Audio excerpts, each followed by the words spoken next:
지난 월요일 2월 10일에 토론토 스타에 실린 오피니언 칼럼에서 캐나다가 트럼프 정권에 대응하려면 인구를 늘려야 한다는 주장이 나왔습니다. 또한 인구를 늘리기 위해서는 더 많은 이민자를 받아들여야 하고요. 이로써 경제와 국제적 영향력을 키울 수 있다고 주장했죠. 긴 말할 필요도 없이 이런 의견은 뭔가 논리적으로 결함이 있어 보이기도 하고요.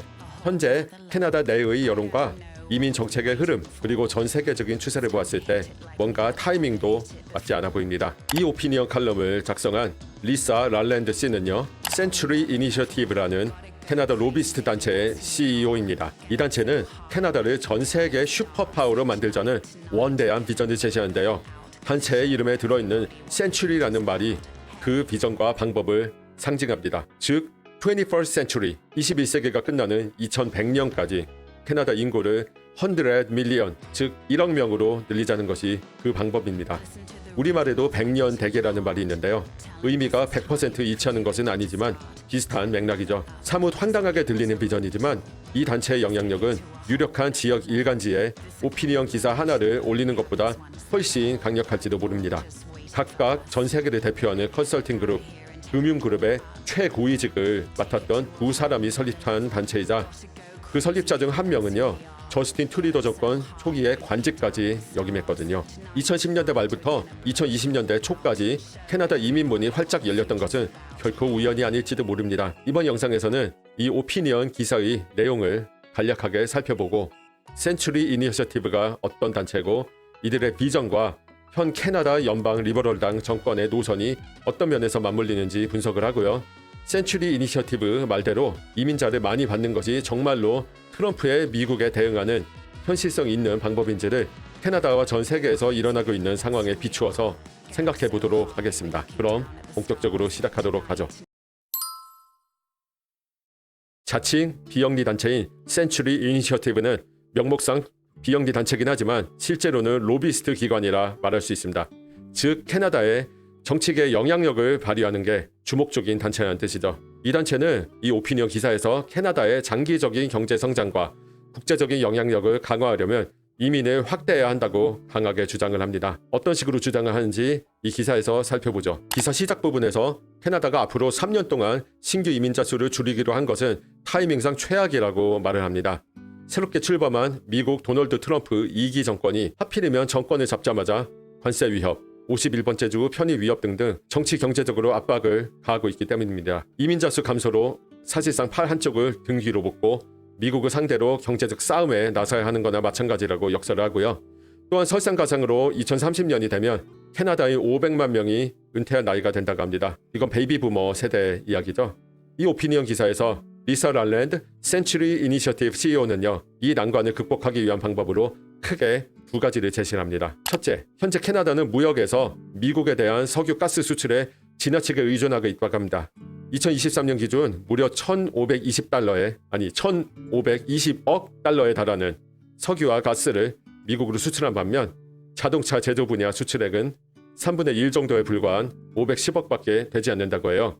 이렇게 특정 국가의 특정 자원에 지나치게 의존하고 있어서 지금처럼 위협을 받고 있는 거고, 이 상황에서 벗어나려면 파격적으로 캐나다 비즈니스계의 지평을 뒤집어 엎고 다각화를 이루어야 한다고 합니다. 그러기 위해서는 초고속으로 성장하기 위한 방안을 모색을 해야 하고, 그러려면 기업가를 끌어들이고 대규모 자본이 들어가는 사업을 벌이고요.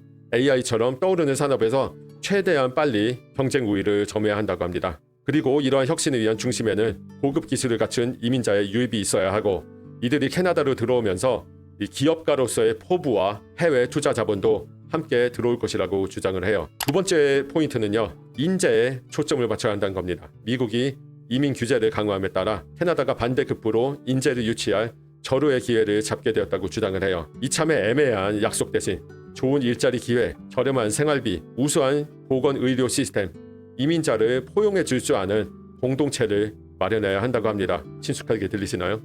미국에 거주하면서 거취가 불분명해진 노동자들을 주요 대상으로 삼되 현재 캐나다에 가장 필요한 헬스케어, 건설, 숙련 기술직, 친환경 경제 분야를 채울 인력에 집중해야 한다고 합니다.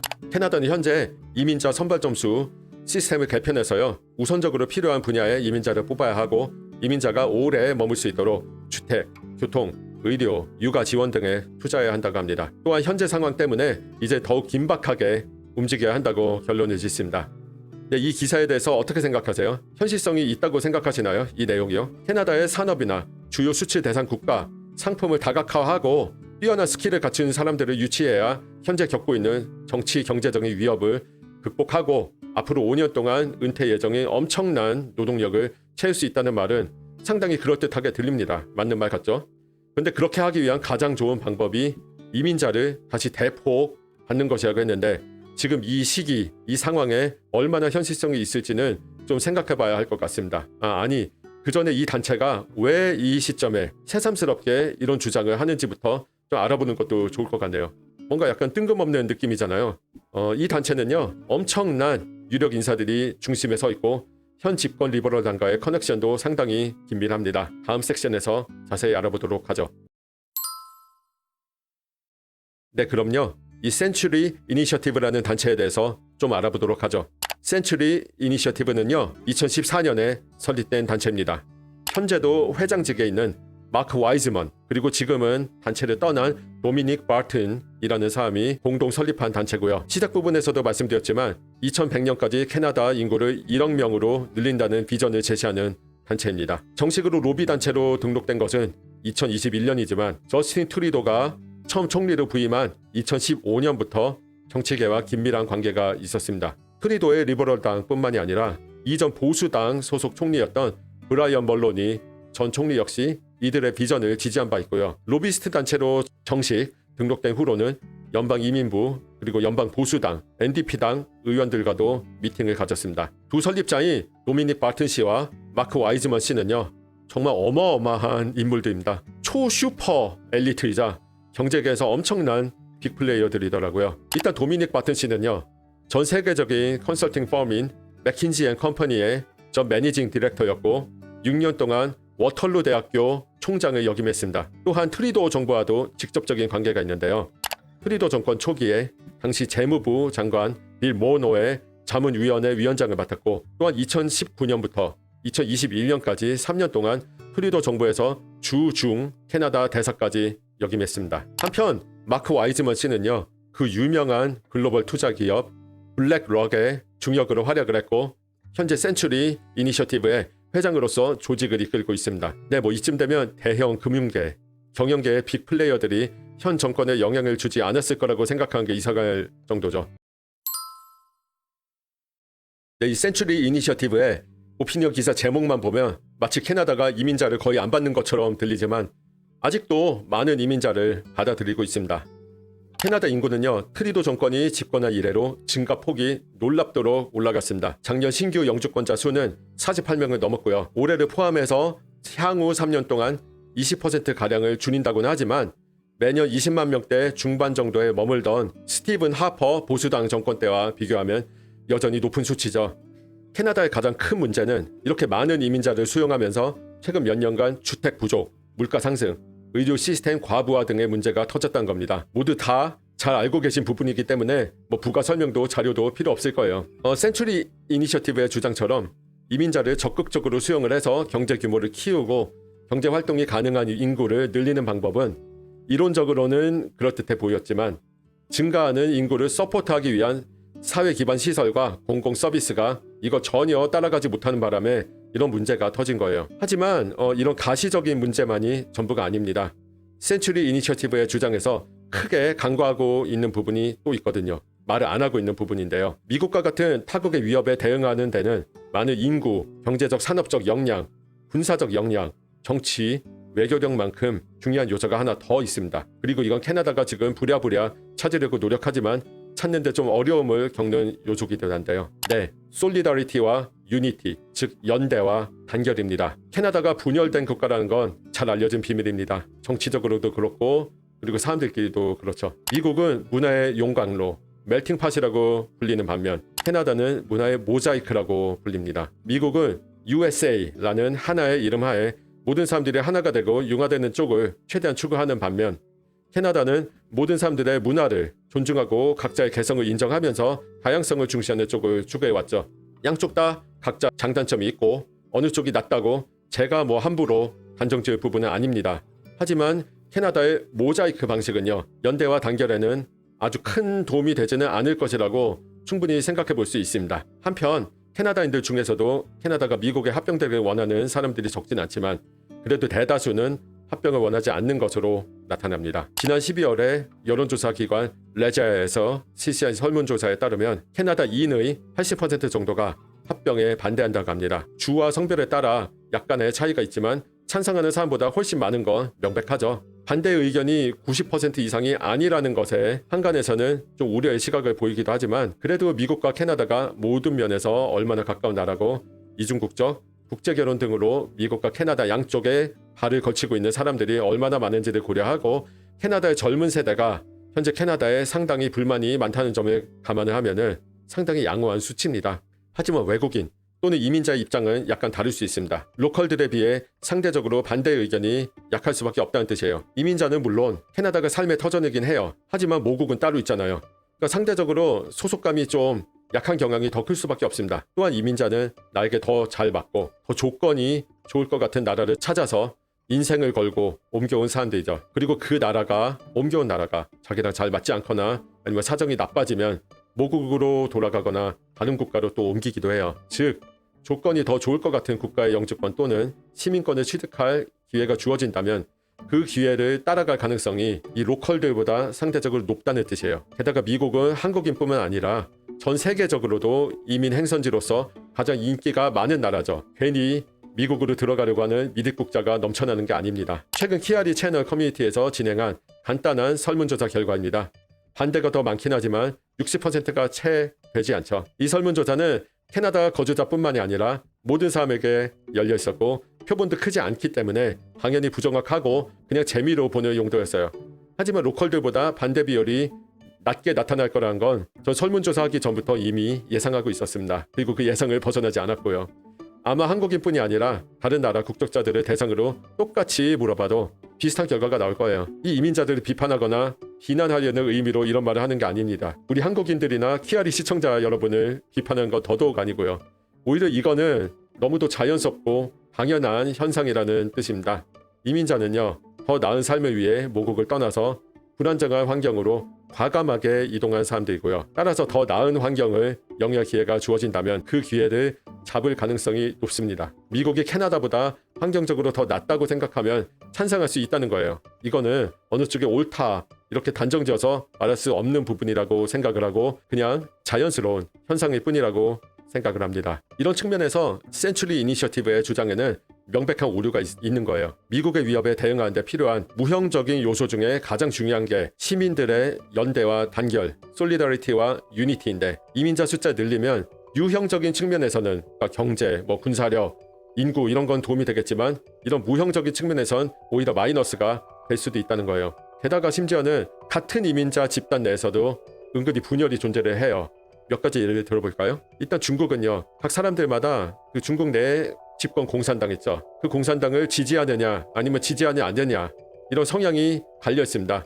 그리고 다들 아시다시피 그 공산당과 시진핑 주석에 대한 비판은 중국 내부에서 말할 필요도 없고 외부에서 하는 것도 리스크가 있기 때문에 이런 측면에서 민감한 부분이 존재를 합니다.